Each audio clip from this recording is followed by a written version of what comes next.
Hello, everybody. I'm Larry Ridley. Welcome to the NFL on EA Sports. Two running backs will take the field today in hopes of leading their team to victory. It's the Lions going up against the Jets. For the call, let's send you out to the broadcast booth, where we'll join our commentators, Brandon Godden and Charles Davis. Thank you very much, Larry. We are here on a beautiful afternoon for football. Coming up, we've got what should prove to be a good one between the Detroit Lions and the New York Jets.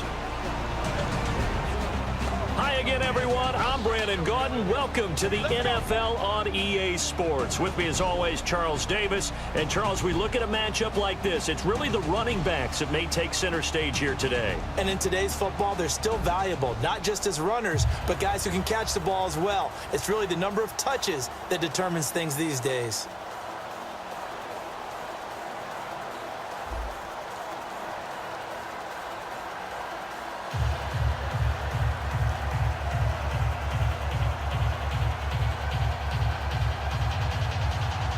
Seems like we were just starting training camp, but here we are in October, and off we go on EA Sports. Fielded about a yard deep.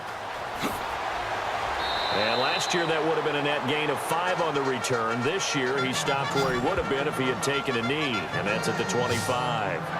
Out come the New York Jets at 1-3, led by Ryan Fitzpatrick. And Fitzpatrick has had his issues so far in 2016. 4 touchdown passes to 10 interceptions. And it really sounds strange to say this, but I know the Jets team still believes in him. They think that he's going to get back on the beam, and he gives them the best chance to win. They believe in Ryan Fitzpatrick, and they think that he'll bounce back.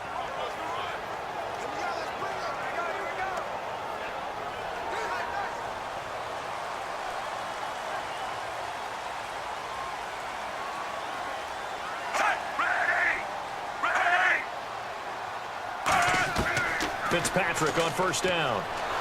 And under the Lions' pressure, he's brought down. It's the first-time Pro Bowler from a year ago, Ziggy Ansah. In there to drop him, and it'll be a loss of about 8. Now, that was just absolute perfect man coverage. Nowhere for them to go with the football. Led to a sack, and that's really difficult to do in today's NFL with all these gazelles running around that you're trying to cover in the secondary.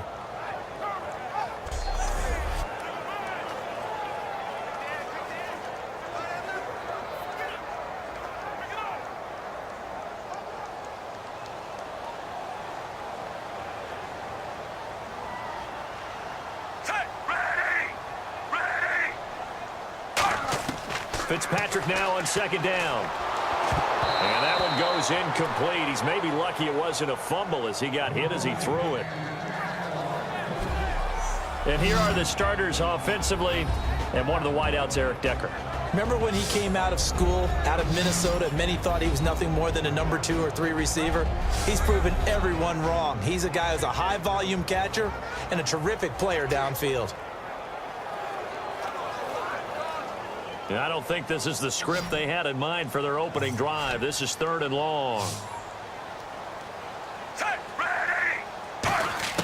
From the gun, Fitzpatrick. And that is incomplete. Marshall, the intended receiver, now 4th down. But no second guessing the call here. It was 3rd and long, so throwing the football was probably the smart play to try and pick it up. But they don't get it, and now the defense goes off the field feeling pretty good about themselves, gaining some momentum as they force them into a likely punting situation.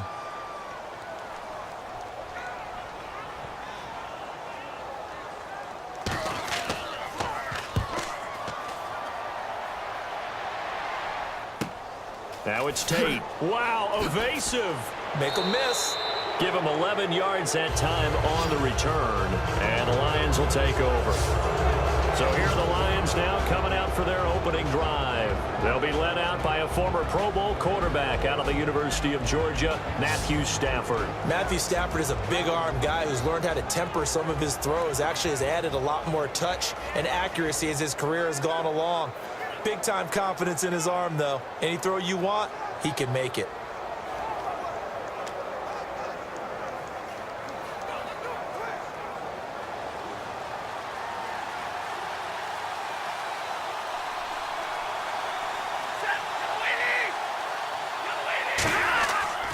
Now the Notre Dame man, this is Theo Riddick. And he's going to bull his way forward to the 48. A solid run on first down. Gain of 7 leaves him with a 2nd and 3. First play of the drive, let's give credit all around. Excellent blocking, but the guy carrying the ball, he was the finisher. A really nice run.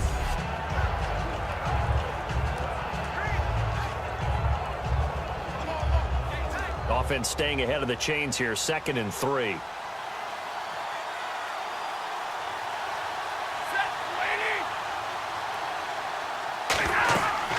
They go back to Riddick. And he is going to lose yardage here. So he loses 3 yards there. Now 3rd down. So the Lions go backwards there. And unfortunately, that's something they saw a lot in 2015. They had the fewest rushing yards of any team in the NFL. It's one of those dubious titles that no one really wants to claim. Even teams who say, well, I'll worry about running it because we throw it all the time. Being able to run it when you want to is a key to success in the NFL, and Detroit struggled doing that. From the gun on 3rd down, Stafford. And Tate's got it. And he will have a first down here at about the 40. It's a pickup of 15 and a fresh set of downs. I don't care how many times we see it. I still get a kick out of watching quarterbacks and receivers do the pass tree in pregame warm-up. But I always remember that when we go to practices, we see that after practices as well. They really tune it up, don't they? They tune it up. They know why they do it for these situations. First down. And they build that trust, and that's why they're able to find him in this type of a situation. Riddick with a carry. Shreds the tackle. And he's going to get this inside the 30. They give him 13 yards there on the play and a fresh set of downs. How many times do we say in this game that speed kills, and it does it in so many different ways? In this case, you got a back who's quick and shifty, can make moves, make people miss, but also gets to and through a hole before it can close down. That's some of the benefits of that speed, not just outrunning people in the secondary, and that led to a really nice gain. So here we go, 1st and 10 now.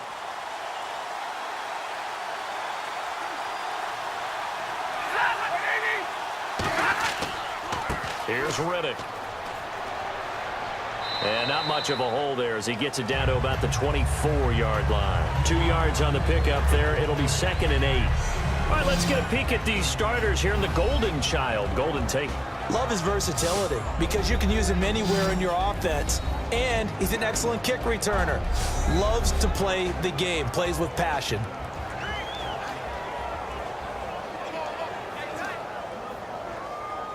See if they stay on the ground for 2nd down.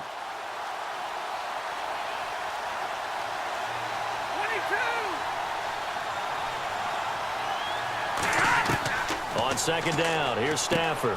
Connects it to Roberts, right side. They'll get nothing out of that one, and it's going to lead to a 3rd down. And a look now at how the Jets line up defensively. David Harris is a playmaker at inside linebacker and also one of the most durable guys in the league.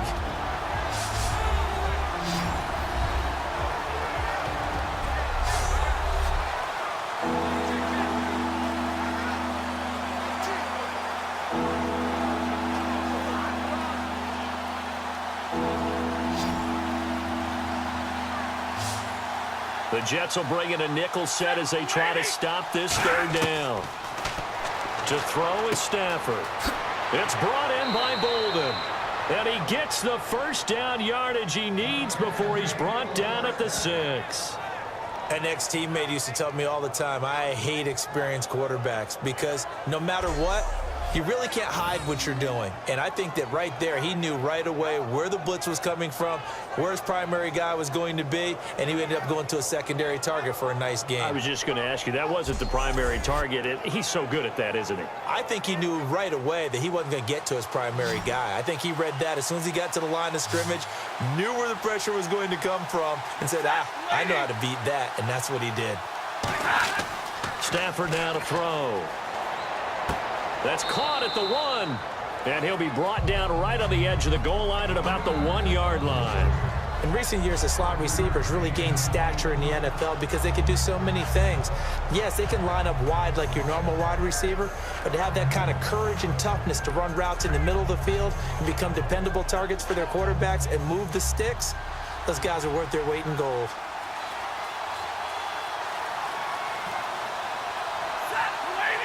defense looks to punch it in here from the 1 on 2nd and goal. He tried to break that plane but couldn't get there, and that's going to leave him now at 3rd and goal. I don't know about you, Brandon, but I often think to myself, in these situations, I want a back who can create his own space, who can break tackles, and in a sense, become his own blocker. We don't have that guy in the game right now. Stafford looking to throw on 3rd and 1. And incomplete. He had nowhere to throw, so he just tossed it away. But that brings up 4th. It's a tried-and-true formula, and I don't think it'll change for as long as we play football. If someone's trying to throw the ball and you can put pressure on them and make it tough, that's only going to help your defense. Yeah, he's since being hurried. He got rid of it before taking the hit, but incomplete. And Prater's kick is on the money. It's good. And the Lions are going to take a 3-0 lead. And that field goal caps an 11-play drive. That's a lot of offense to run to only get 3 points, but they'll take them. Anytime you can put anything on the board, you run to your sideline somewhat happy.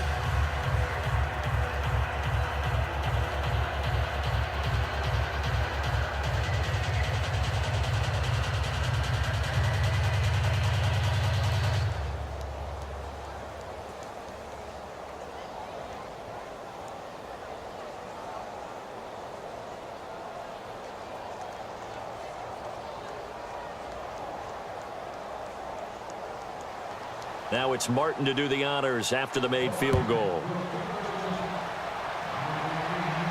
This is fielded at the goal line. Oh, what a move. And he'll be brought down at the 23, make it the 24-yard line. The Lions defense gearing up as they take the field. They got the stop last time that resulted in a punt, and then it resulted in 3 for their offense. And this is one time where the defense won't get credit for creating points, but that's exactly what they did. All right, forced them into a punt, turned it over to their offense, and guess what? Points went on the board. Points went on the board, 3 of them. Now they'll be looking for another stop.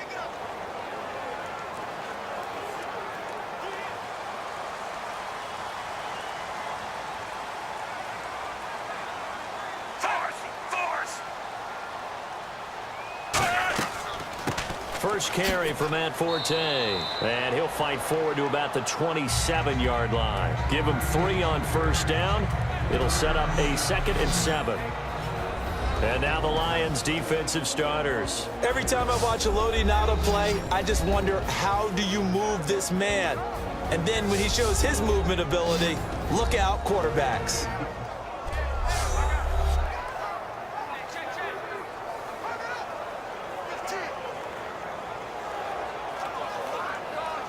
Here we go with 2nd and 7.